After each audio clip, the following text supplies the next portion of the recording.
Our project is a low-cost automated microarray system for biomolecular analysis. I am Miranda Griffith, and the other presenters are Michael Darpino, Michael Sherman, and John Handy, and we are all from Roger Williams University. Current market microarray printing systems are valued in excess of $20,000 and require a large footprint, which consumes limited laboratory space. These two factors prevent smaller labs from utilizing the equipment. Designing and developing a low-cost, compact, automated microarray instrument would enable smaller laboratories to utilize microarray techniques, increasing their throughput and experimental capabilities. With the use of microarray instruments, it will allow hundreds of patient samples to be tested at the same time. To do this, a modified 3D printer was used for the XYZ coordinate movement system rather than designing a system from the ground up because it is simpler and it is a lower cost solution.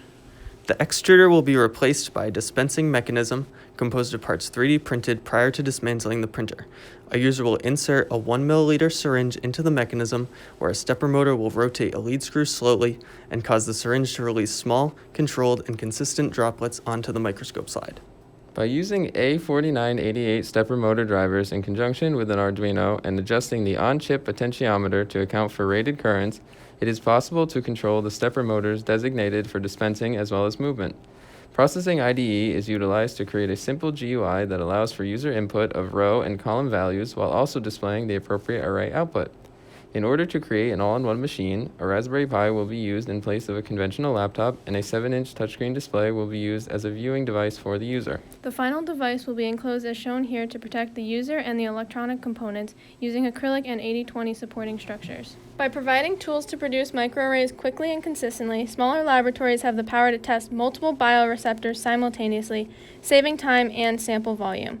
Especially with a pandemic underway, time is of the essence for biological testing. One common use of microarrays is to estimate antibody levels against infectious diseases, which can provide insight into population immunity from past infection or vaccination. A coronavirus antigen microarray can be created using proteins from various coronaviruses, including the SARS-CoV-2 spike protein, allowing scientists to study the timescale and specificity of antibodies binding to the proteins.